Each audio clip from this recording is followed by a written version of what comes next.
Сәлем достар, біз бүгін өзіміздің кезекті подкасттық жобамызды сіздерге ұсынамыз. Бүгінгі тақырып жастардың арасында өзекті болып отырған ойын құмарлық немесе лудомания деп айтамыз. Студиямызға шақырылған қонақтармен осы мәселені талқылайтын боламыз.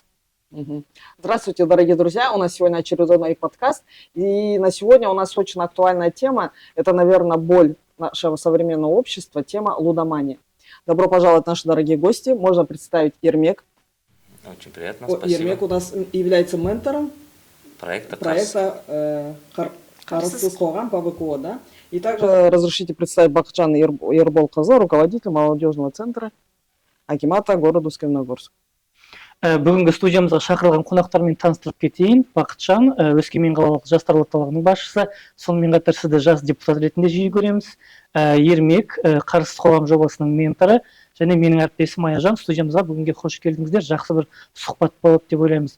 Жалпы Бақытжан, сұхбат басталмас бұрын осы жаңағы лудомания дейміз, ойын құмарлық дейміз, соған бір нақты жаңағы бір айта кетсеңіздер, мағынасын ашып өтсек, ең бірінші сұхбатты бастамас бұрын түсініктеме ретінде.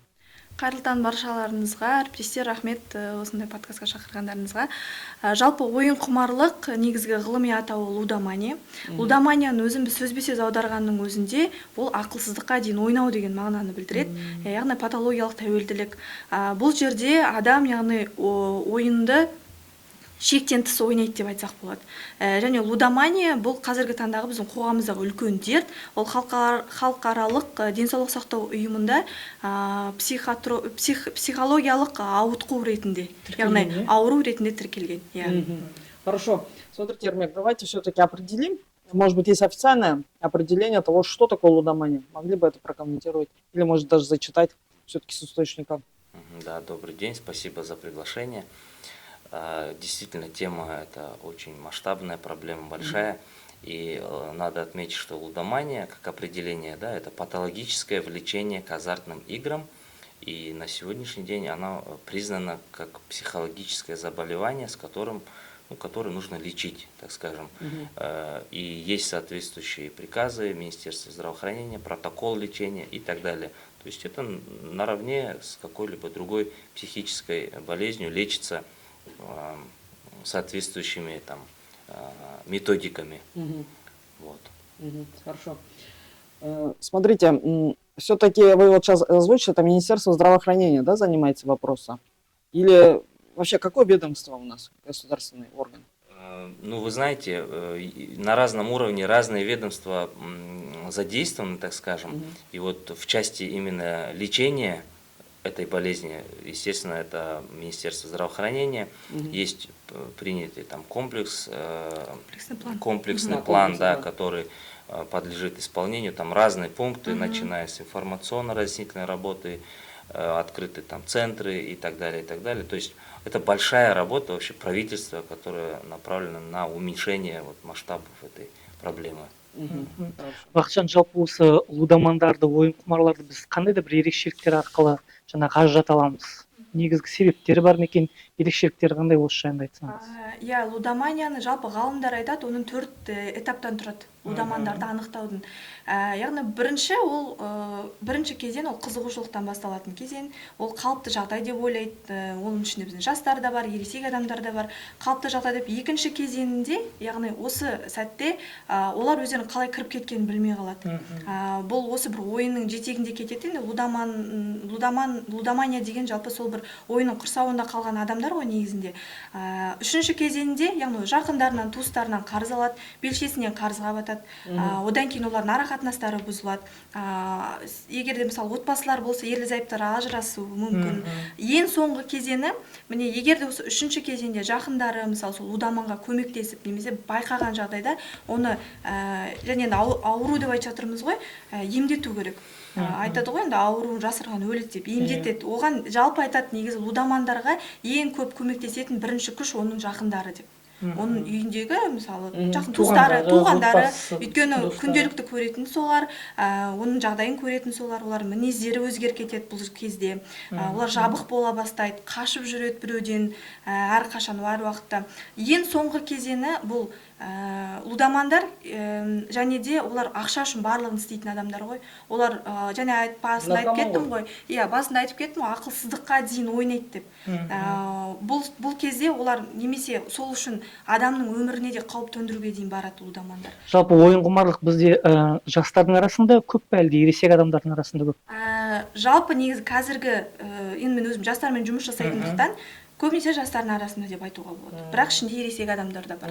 Ересек адамдар көбінесе ересек адамдар олар оның яғни арт жақтағы последствиясын түсінеді де оны қою мүмкін немесе отбасын ойлайды деген сияқты. Оның бала шағалары бар. Ал жастар олар енді жоғалтатын ештеңеміз жоқ деп басқа адамдар соны жасап жатыр, бұл қалыпты жағдай деп ойлау мүмкін. Және сол ең соңғы этапы суицид. Бұл лудоманияның ең соңғы этапы суицид. Яғни адам бұл құрсаудан егер оның жақындары көмектеспесе, немесе ол білмесе, енді білінбей қалуы мүмкін ғой, ол суицидқа дейін баруы мүмкін. Ол кәдімгідей осы зерттеліп анықталған. Ой, Ереке, давайте все-таки на русском языке озвучим, потому что хотелось бы знать хотя бы, давайте топ вот этих 5 признаков, да, потому что надо понимать, что такое лудомания и вот как их нам определять. Как выявить. Да, и выявить. Можем ли мы действительно...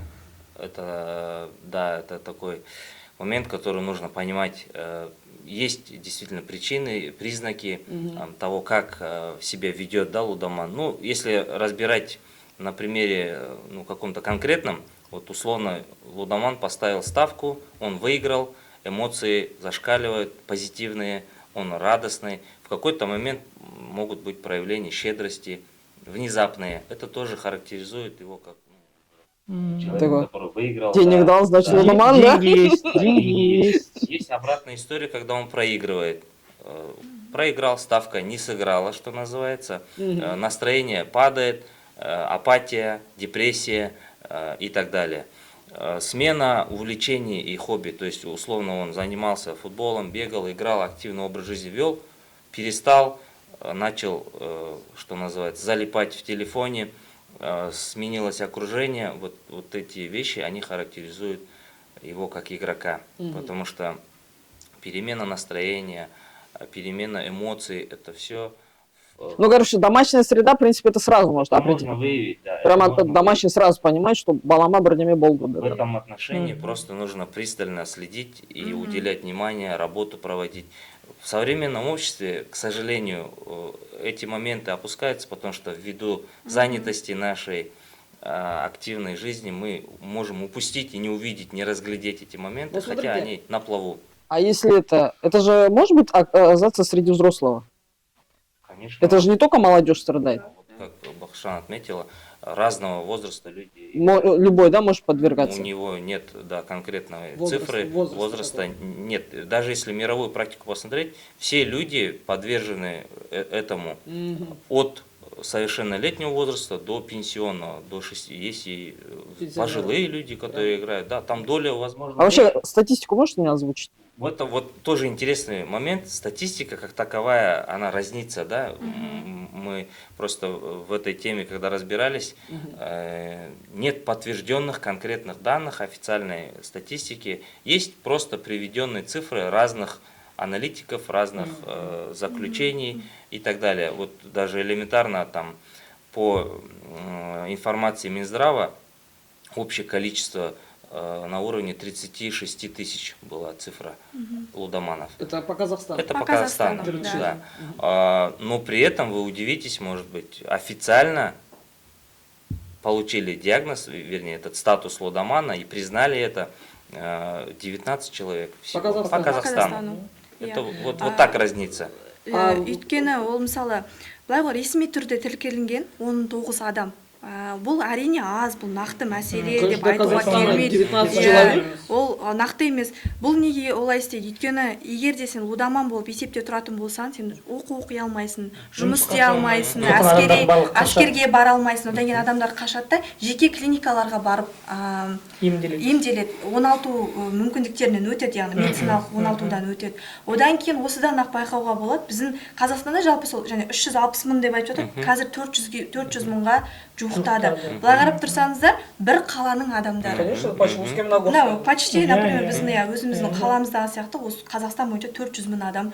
Жалпы жастар неге осыған бір еліктеп кете ме, әлде бір әлеуметтік желілердің бәлкім әсері бар ма екен? Ол қоғамдық ортаның өзінің ортасының, яғни біз Инстаграмда әдемі өмірге қызығамыз ғой, жалпы ол ұлдамандар ғана емес, ол бізде қызығамыз, мысалы, ол өмірге деген сияқты. Жеңіл жолмен ақша табу, одан кейін біз мысалы жастар орталығы жастармен көбінесе жұмыс жасағандықтан біздің жалпы Шығыс Қазақстан облысында 3 жоғарғы оқу орны және 36 колледж бар. Біз осы студенттердің арасында анализ жүргіздік. Закредитованность бойынша. Бізде соған 7000 студент қатысты, оның үшін 73% бізде жастарда кредит бар. Оның негізгі суммасы 4 миллиард теңгені құрайды. Ничего себе. Сонда егерде ВКО-да, ВКО бойынша 4 миллиард теңге. Ол енді былайынан алып қарасақ, каждый 4-ші студентте кредит бар деген сөз. Енді осы кредитін мысалы жабу үшін, одан кейін сол жеңіл ақша табу үшін, ешкім қазір жастардың көбінесе андай жұмыс жасағылары келмейді ғой, енді физический жұмыстар, сондықтан да осындай жеңіл ақша табуға олар көбінесе құмар бейім болып келеді.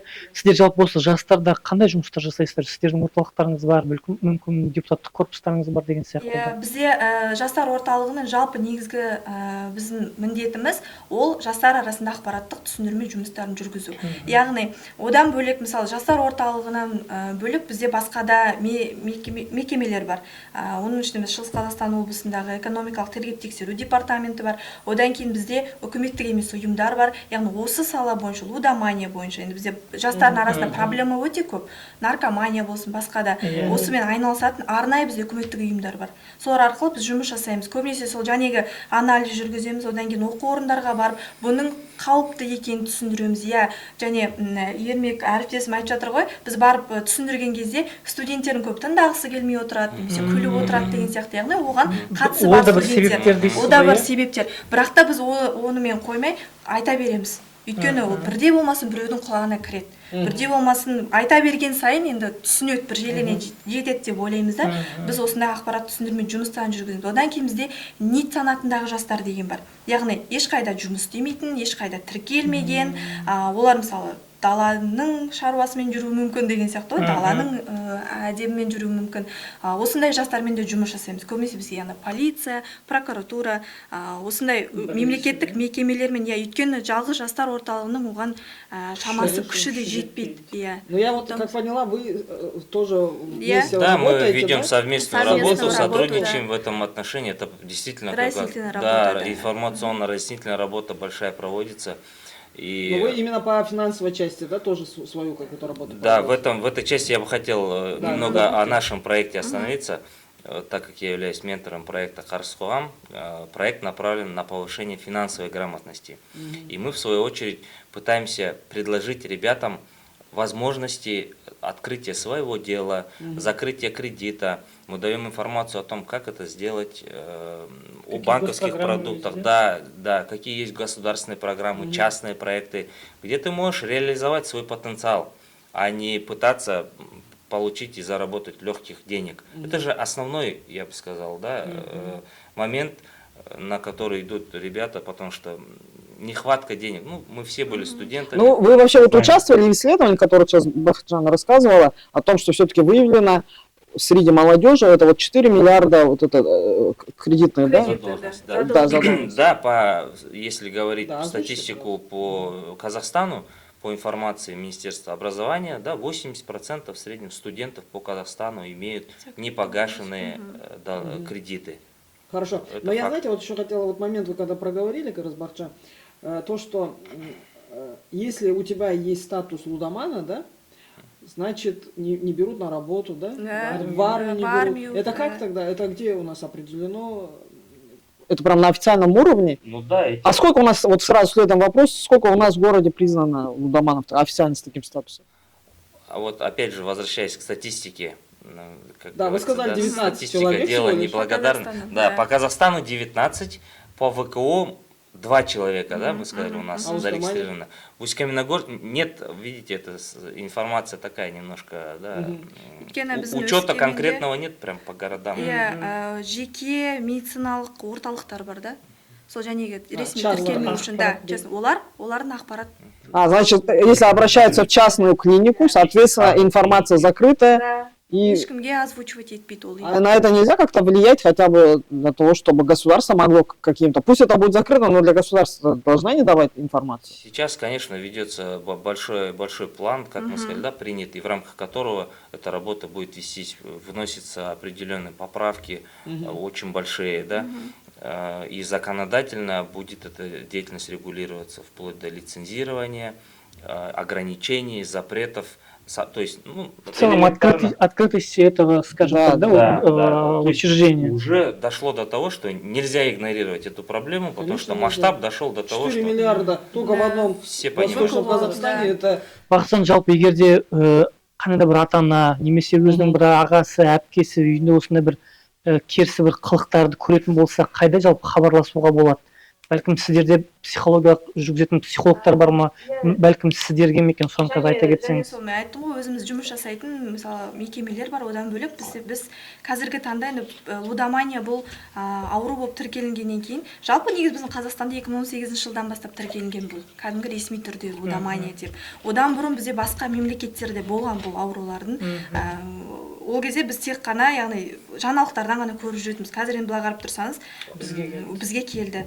Одан кейін осы кезеңде біз психологтарды қосамыз өзімізге. Өйткені лудомандармен тек қана психологтар сөйлесіп, психологтар ғана олармен жұмыс жасай алады. Және айтып кеттім ғой, ең басында ол жақындары, одан кейін психологтар.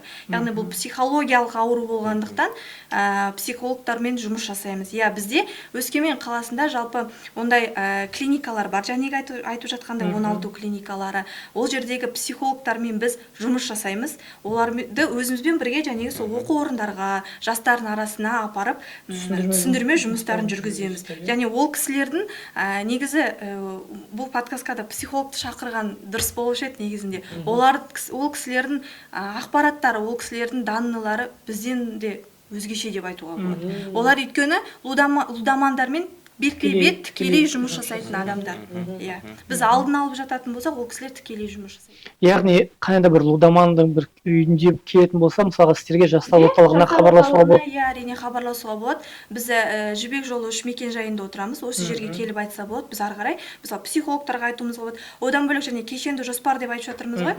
Мен өз президент жанындағы жастар кеңесінің мүшесімін. Осы лудоманияның кешенді жоспар қабылданған кезде біз сол жәнегі жоғарғы органдармен және айтып жатырсыз ғой, қандай органдар бұл жерде жұмыс жасайды деп. Ол кісілермен бәрімен көзбе-көз отырып, біз өзіміздің ұсынысымызды енгізе отырып, үлкен кешенді жоспар жасап шықтық. Ол кешенді жоспардың ішінде, яғни өзіміздің ұсынысымызды енгізіп, қазіргі таңда 42 іс-шара бар. Кешенді жоспардың ішінде. Одан бөлек осы және айтып жатырмыз, денсаулық сақтау министрлігі, одан кейін спорт және туризм министрлігі бар. Өйткені көбінесе лудомандар көбінесе біз қайдан көреміз? Реклама көреміз ғой. Спорттық ойындарда рекламаларды көреміз. Енді қазір осы одан кейін заң қабылданды, өздеріңіз білесіздер. Заң қабылданғаннан кейін оның ішінде, яғни ол заң не дейді деген мәселе ғой. Осы букмекерлік кеңселер, казинолар және интернет ресурстарындағы онлайн казинолардың жарнамаларына шектеу қойылды.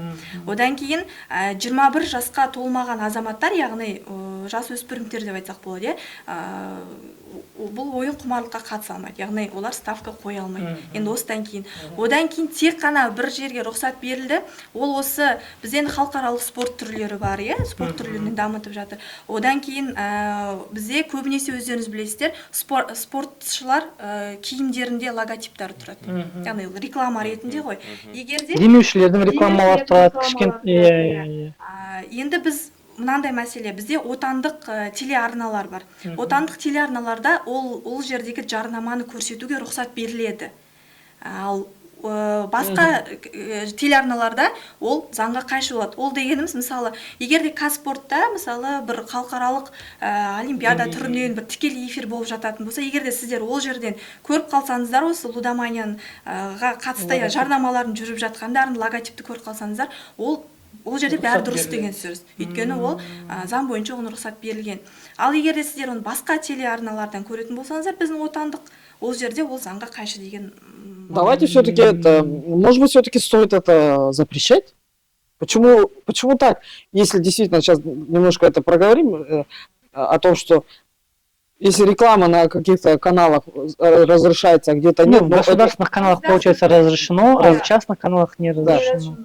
Сол так, всё-таки, спортқа байланысты, бұл спортқа байланысты іс-шаралар, спортқа бағытталған іс-шараларда көрсетуге рұқсат беріледі. Бірақ та шынымен айтуымызға болады, соңғы жылдары осы лудомания жалпы болсын иә, үкімет тарапынан осындай заңдарды қабылдауда әсіресе жаңағы заң бір жақсы өзгерістерге шындап та ұшырап келе жатыр. Өйткені осы уақытқа дейін үлкен баннерларды біз Өскемен қаласында да, Семей қаласында да өте жиі көретұғымыз. Қазірге осы бір заң реттеліп, жаңадан бір жүйе әлі де ол жоғары бір деңгейде қалыптасады деп ойлаймыз. Одан кейін осы жерде айта кету керек, біздің жастар орталығының жастары, креативті жастар деген біз өзіміз айтамыз. Біздің жастардың өздерінің креативтерін ойлап тапқан. Егер көрсеңіздер, Өскемен қаласында Абай 2 адресінде біз баннер ілген болатынбыз. Енді оны атын айтпай қойын, өздеріңіз барып көрсеңіздер болады. Сол жерге біз статистиканы да жазып қойдық, яғни қазіргі таңда ажырасу, суицид қанша процент, одан кейін бір өзіміздің бір креативті ойымызды қосып жаза қойдық. Одан кейін біз қазір осы Өскемен қаласында бұны тәжірибе ретінде көріп жатырмыз. Және де басқа аудандар бар ғой бізге. Мысалы біз Шығыс Қазақстан облысының басқа аудандарына да бір барып жүрміз. Ол жерлерге Ермек мырзамен де барып жүрдік. Оларға тәжірибе ретінде енгіздік. Сіздер де көріңіздер деп. Жалпы Өскемен қаласында менің білуімше осы лудоманияның мәселесі қозғалған сәттен бастап 14 негізі баннер ілініп тұрған. Оның барлығы дерлік қазір алып тастады. Молодцы, хорошую работу провели. Но я хочу все-таки еще раз это подвести, тому чтобы... По поводу запретов, да, и все-таки... нельзя резко это отрезать, убрать. Нет, и потом мне все-таки, вот вы говорите сейчас, спортсмены, где-то у них эти эмблемы проходят, да? Ну, насколько сами спортсмены, вот я иногда смотришь, где там они бывают, снимают это, почему они не могут тоже взять и стать против? Ну, я понимаю, что это личное, наверное, каждого выбор, но все-таки... Видите, это же мировая практика. Вот можно аналогию с кредитами провести, да? Многие люди говорят, проблема большая, все закредитованы. Отмените кредиты, вообще запретите. Ну, эти действия приведут к тому, что мы вернемся назад на очень долгое время, век технологий. Потом есть разграничение. Вот букмекерская контора, она может финансировать клуб спортивный, она может открывать школы какие-то, да, какие-то в рамках своей социальной ответственности, какие-то проекты организовывать. И эти вещи, они не могут быть не поддержаны, потому что это направлено на развитие спорта в том числе. Но есть и другая сторона, да, и вот в этом отношении просто нужно найти баланс и регулировать, чем, в принципе, сейчас и занимается Және мен айтып кеттім ғой, закредитованность бойынша деп. Екінші деңгейлі банктер біз ақпарат сұратқан кезде олар бізгеден бас тартты. Беруге қарсы. Одан кейін барып біз қалай анықтаймыз? Біз анықтау керекпіз ғой жастардың арасындағы осы несиелік жағдай бойынша.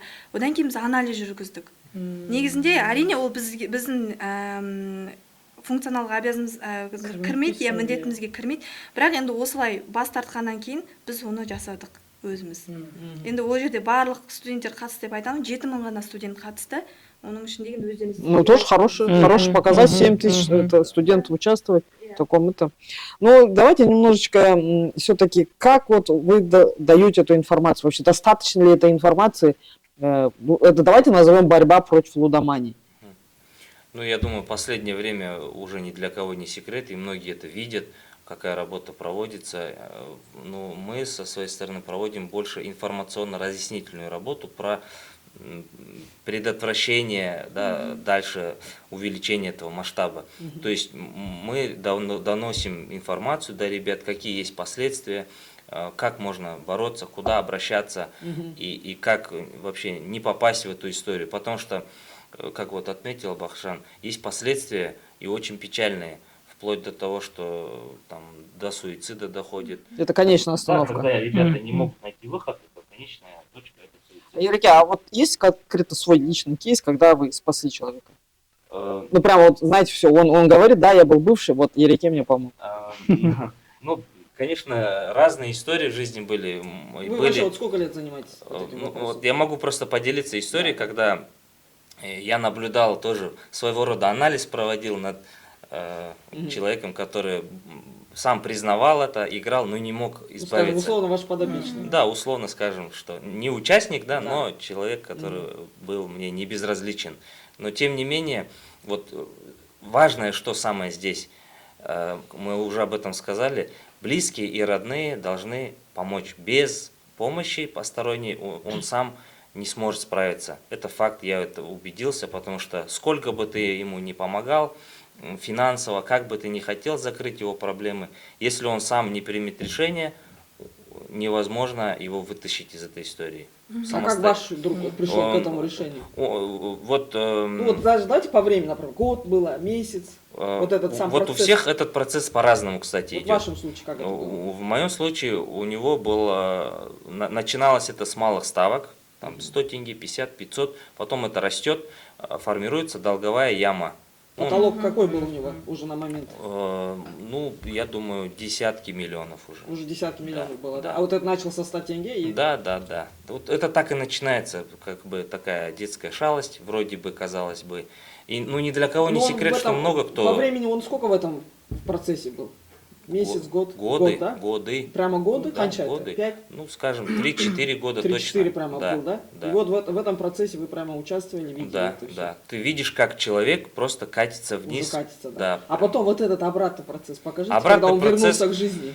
Опять же, это воля собственная. Он, к счастью, вернулся без психологического какого-то вмешательства, без помощи специалистов. Сам осознанно просто принял решение, когда дошло до того, что он вынужден был в другой город переехать, полностью там Сменить вообще, значит, сменить обстановку, да, побыть там в одиночестве, там, скитаться, возможно, где-то.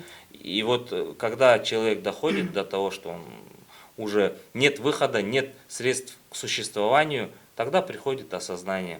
Когда все двери Верите, закрыты, да, Я готов, да? Позвонил? да, тогда уже они идут на то, чтобы как-то исправить ситуацию. И здесь нужно просто помочь, не отказываться. Не отворачиваться, главное. бақытжан жалпы осындай жастар болды ма жаңа біз айтып жатырмыз ғой ермек мырза, мен осындай ойын құмарлыққа түсіп кеткен бірақ та қайтадан соны түсініп артқа қайтқан мысалдар болса бәлкім. енді ана біз мысалы неше жылдан бері жұмыс істеп келе жатырмын жастармен, бірақ ондай менің практикамда болған жоқ. Бірақ мен өзімнің жақын екі танысым осы аурумен ауырған. бірақ та осы аурумен ауыратын адамдардың өздері айтқылары келмейді ғой, біз ойнамаймыз дейді. Иә, содан кейін соны мен айтып жатқаным ғой, ең бірінші осы лудомандарды сол жерден алып шығудың ең бір үлкен күші ол жақындары деп. Өйткені лудоманиямен ауыратын кісі, лудоман кісі ол ауру, ол өзіне сезілмейді, бірақ сыртқы ортаға ол байқалып тұрады. Сол сияқты біз де солай анықтадық. Біздің сол екі жақын танысым, екеуі де сондай ставканың ішіне кіріп кеткен, жақындарынан қарыз алған, ол қарызды қайтармайды, сөйтіп белшесінен батып келеді, одан кейін оның артынан іздеу салынды, ол бір жерлерде тығылып жүрді деген сияқты. Және айттым ғой, аяғында, енді ол нәрсені айтуға бола ма білмеймін, ең аяғында тіпті олар сол қарызын қайтара алмағандықтан ата-анасы үйінен кетіп қалды, я ата-анасы қабылдаған жоқ ол баланы, ол өзімен, бұл жерде сол жәнегі ең басты мәселе ол ата-анасының, жақындарының поддержкасы. Ал бұл жерде ол өте бөлек нәрсе болды да, өзімен бөлек кетіп, ол бала өзі барып ойланып, қарызын таба алмағандықтан, қарыз енді көп қой, белшесіне батып кетті, достарынан қарыз сұрады. Ол нәрсені біз түсіндік, және Ермек мырза айтып келе жатты ғой, негізі көмектеспеу керек лудомандарға ақша беріп. Сен ақша сұраса қарызға бермеу керек. Бір рет бергеннен кейін сен де сол олардың сол ары қарай лудоманияның өршуіне сен үлесіңді қосасың да. А бұл жерде жағдай өте бөлек болды біздің жағдайымызда. Ол баланы біз сол жерден яғни барлық таныстар бар, достар бар, бәріміз соны алып шықтық, психологқа апардық, ата-анасымен татуластырдық. Ата-анасы келіп қабылдасын деп, бір-бірден барған кезіміз болды негізі ата-анасына. Бұл жалпы шынайы. Енді әрине бір отбасыға ол өте үлкен ауыртпалық қой, ауыртпалық болғанда да бір қатты соққы ғой, шындап та оған әркім төзе де бермейді, әркімнің психологиясы да келмейді. Жалпы ол лудоман адамның өзінің де психологиясы өзгеріп береді, мысалға. Ол бір ашуланғыш келеді, сөзді көтермейді деген иә, сияқты. тығылып жүреді, сөз көтермейді, мүмкін қатты сөйлеп жіберуі мүмкін, например, мысалы жақындарына, ата-анасына. Сол сәтте соны байқап, оны психологқа алып. Можно вот, ребята, вопрос все-таки, вот в вашем случае, сколько лет этим ребятам было? Или есть, ну, чтобы понимать этот возраст, потому что вот молодежь, когда вот мы говорим про политику, молодежь сейчас у нас до 29 лет же, по идее. Уже 35. Но это, по идее, уже для меня, например, молодежь деген это чуть-чуть. Потому что в моем понимании молодежь это когда там от 15, скажем, ну, условно, 23, да? А когда это уже үлкен ер адам ғой, даже, можно сказать, даже дедушка, некоторые бывают, это кто нормально рано женится, да? И вот в вашем случае, вот, сколько им было лет? Или, ну, на момент, давайте скажем, заболевания. Ну, это средний возраст, да, он варьируется там от более осознанного, там, с 21 до там 35-40 лет. Это средний такой возраст.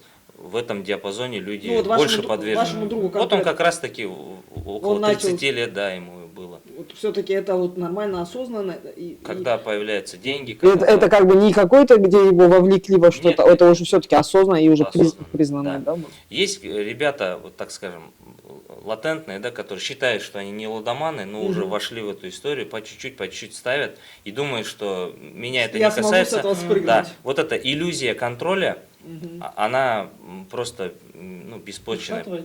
Да, да, то есть ему кажется, что он контролирует, что он когда-то выиграет, что какой-то ставкой он все загроет, все долги покроет и придет с высоко поднятой головой в семью. Хорошо, Юрий, давайте... Но такого не было на практике. Не было. Ни разу никто не выигрывал и не становился миллионером благодаря ставкам. Но я вот хочу вернуться, вот в фильме я недавно смотрел «Игрок».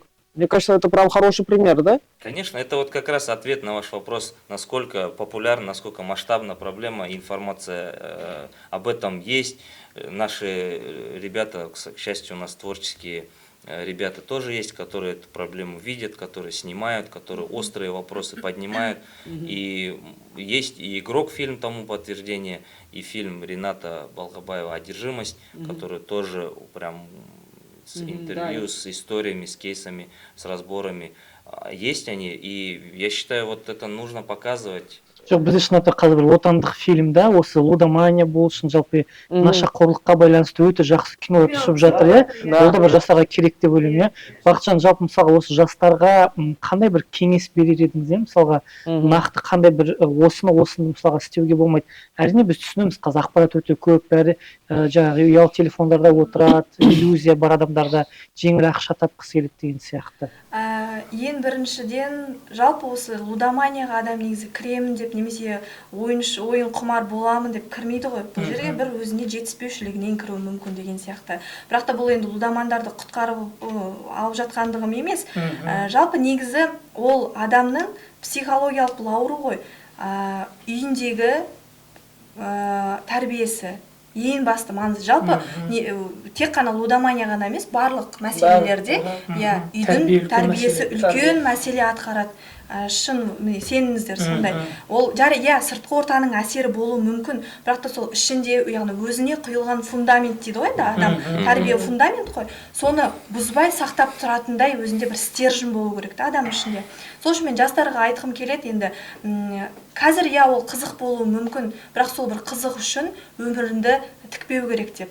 Өйткені сенің қазіргі әрбір шешімін ол сенің болашағына үлкен әсер етеді. Сен қазір жассың, сен қазір энергияң толған, сенің потенциалың бар, сенде уақыт, жастық шақ деген ол бір тез өтіп кететін уақыт қой. Осы уақытта сен ондай бір проблемаларға, мәселелерге емес, бір қызық үшін өткізбеу керек деп айтамын да. Азарт үшін, азат өміріңді қорғылмау керек деп айтқым келеді. Хорошо. Но мне все-таки хотелось бы услышать, какие есть госпрограммы? Прямо вот четко, может быть, есть они? Да, как мы отметили ранее, принят комплексный план по борьбе с лудоманией, и в рамках которого, он рассчитан с 24 по 26 год, на 3 года, да.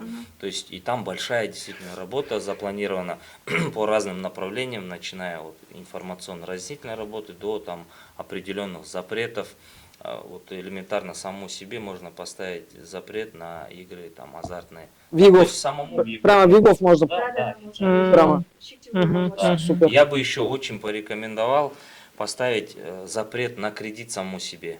Вот это тоже мера, которая сейчас становится популярной, и мы ее Потому что и практикуем. мошенников, скажем так. И Да, мошенники вот, есть, да. и это все равно тебя ограничит, не дает тебе возможность взять еще один кредит, чтобы пойти его там спустить на ставки. Вот.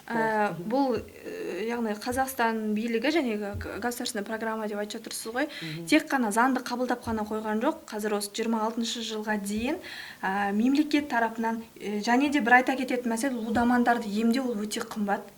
Оған өте қомақты қаражат керек. Лудоманияны емдеу үшін психологтардың өздері және 16 орталықтар деп жатырмын. Неге жеке орталықтар Олар жыл сайын көбейіп те жатқан шығар бәлкім, иә, мысалға. Неге бізге олар ақпаратты бермейді деп ойлайсыздар?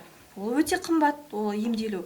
Осыны байқап, 26 жылға дейін лудомандардың санын бізде және 400 мың деп айттық қой. 2 есе азайту үшін осы мемлекеттік мекемелерде тегін емдеуге және де осы әлеуметтік 16 орталықтарын ашуға осы 2024 жылдың дерегі бойынша 80 миллион теңге қаражат бөлініп отыр. Иә, келесі осы 26 жылға дейін 2 жыл аралығында, яғни осы бойынша жоспар жұмыс. Хорошо, 70 миллионов это на что именно? На что может быть, вот прямо, если посмотреть? Тегін емделуге. Это чисто на лечение. Медициналық, бесплатно емделеді, одан кейін 16 орталықтарына. Бақытжан, жалпы осы құмарлыққа кетіп қалатын жастарда бір мынандай ақпарат бар ма? Мысалға, оның отбасылық жағдайы қандай, бәлкім бір байлық, барлығы жететін ортадан шыққан жастар бар ма? Әлде отбасында бір жағдай қиын, әлеуметтік жағдай бәлкім төмен жастар осыған көп кетіп қала ма? Да, именно какая категория? Негізі мен айтар едім, баланс бірдей деп. Өйткені бұны қызық көріп, бұны бәрі істейді екен деп, бұл қалыпты жағдай екен деп көретін бізде жақсы отбасынан шыққан балалар да бар. Және мен айтып отырған балам, мысалы сондай.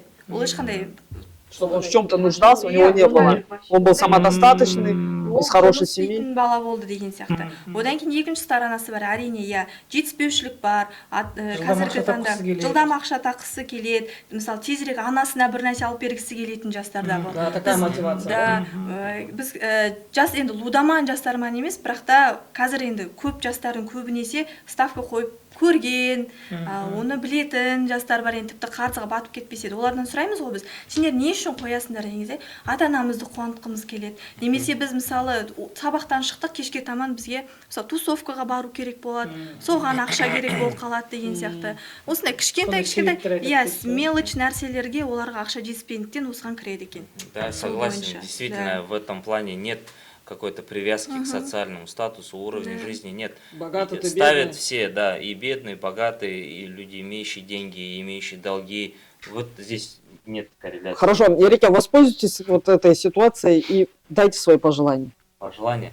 Ну, я бы в первую очередь хотел призвать молодежь прийти к нам, пройти курсы по финансовой грамотности, в рамках которого мы раскрываем все эти вопросы.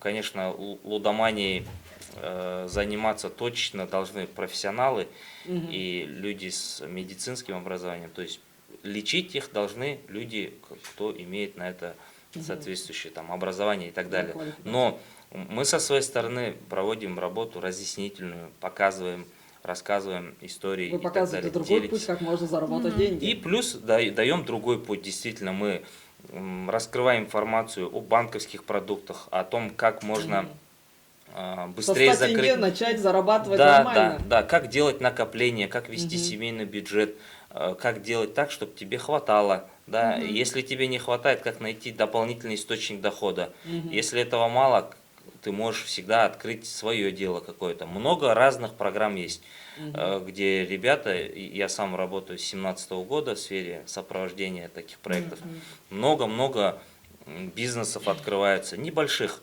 начинают с малого и получают поддержку от государства. Это же политический момент важный, да? Уделяется большое внимание, большие деньги выделяются на это. И действительно есть ребята, которые пользуются этим, открывают свое дело, занимаются бизнесом, которые приняли правильное, да, решение и не стали идти на поводу многих. Это же так бывает. Вот немножко, да, грубо будет сказано, но стадный инстинкт, он есть, имеет место быть. Когда один поставил, что ты не ставишь, давай попробуй тоже. И с этого все начинается. Поэтому мы со своей стороны ребятам даем информацию, самое важное, да, как ты можешь улучшить свою жизнь без ставок. Мгм. Вот, дорогой Сымбат, вообще, по-моему, сегодня супер эфир, Да, да? Вообще спасибо. қонақтар өте айтып жатыр. Бір соңғы сұрағымызды қояйық Мгм. сізге. Жалпы осы мына жаңағы Ермек мырза айтып кетті ғой, шындап та қаржылық тәуелділік, қаржылық сауаттылық осы тарапта қандай бір жұмыстар атқарып жатырсыздар қысқаша? иә, қазір бізде ол да бір мәселе. Қаржылық сауаттылық біздің жастарға жетіспейді. Оны мойындау керек. Өйткені олар жәнегі ең басына қайтып келетін болсам, ол үйдегі тәрбие, үйдегі ата-анасының көрсеткіші. Мысалы, егер үйдегі ата-ана да сондай қаржылай сауатсыз болса, ол бала да соны қайталайды. Сондықтан да мен бұл жерде былай айтушы едім. Жастармен жұмыс жасайтындықтан, иә, мен жастардың барлығын жаман демеймін. Бізде өте мықты жастар бар, өте креативті жастар бар. Өзінің ісін жасап жатқан, жас болса да бас болып жүрген жастар өте көп. Бұл енді бұл кері жағы ғой, бұл наркомания, лудомания деген сияқты. Сондықтан да ең басты қазіргі таңда осы жастар ертең ата-ана болады.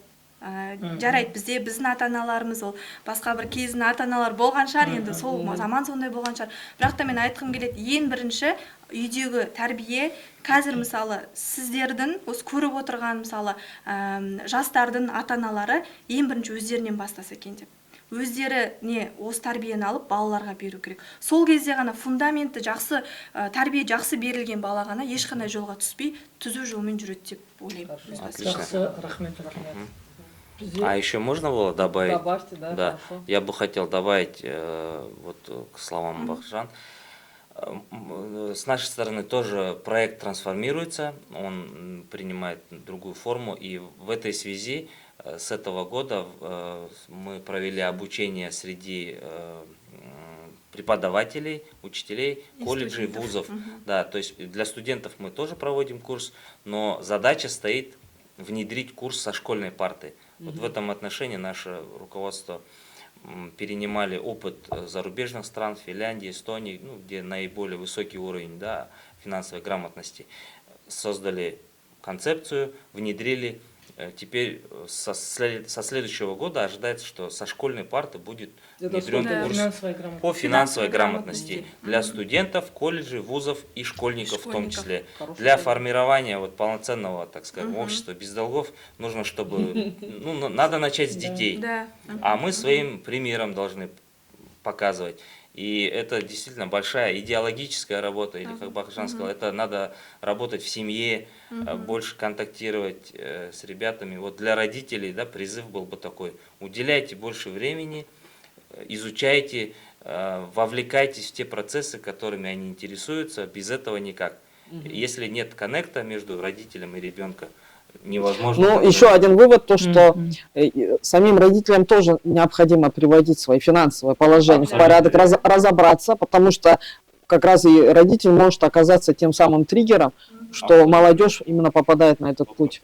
Поэтому да, очень хорошие прямо ответы, я так очень вам благодарна. Настолько все четко и хорошо раскрыли. И действительно, вы такую громаднейшую работу проводите. Очень большое рахмет вам. Обязательно сейчас посещу, посмотрю ваш баннер. Да, вам в целом я желаю, чтобы ваш проект действительно рос, развивался и не было этого конца, потому что финансовая часть — это, наверное, самая главная составляющая, потому что за финансовой частью как раз стоит свобода выбора. Хотя, конечно, вы сейчас пример сказали, что ребята были самодостаточны, но я думаю, что для здорового именно общества, когда человек разбирается в цифрах, у него, наверное, и в голове порядок, и, соответственно, в своей жизни. Так что еще раз спасибо. Бүгін бір үлкен жақсы бір сұхбат болды деп ойлаймын. Сіздерге үлкен рахмет. Бақытжан сізге, Ермек сізге үлкен шынапта жұмыстар жүргізіп жатса, өйткені түсіндірме, ақпараттандыру мәселелер енді бізден қазіргі уақытта қолымыздан келетін жастардың арасында жүргізетін үлкен мәселелерді алып отырсыздар. Жұмыстарыңызға сәттілік тілейміз. Осымен құрметті көрермен, бүгінгі тақырыпқа арналған біздің подкастымыз өзімен мәресіне жетті. Назарларыңызға үлкен рахмет дейміз. Дорогие друзья, на этом мы завершаем наш подкаст. Благодарим за то, что вы его просмотрели. Поставьте свои лайки, напишите свои комментарии, поделитесь своими историями. Я сегодня думаю, что очень хорошую тему мы раскрыли. До следующих встреч. Спасибо.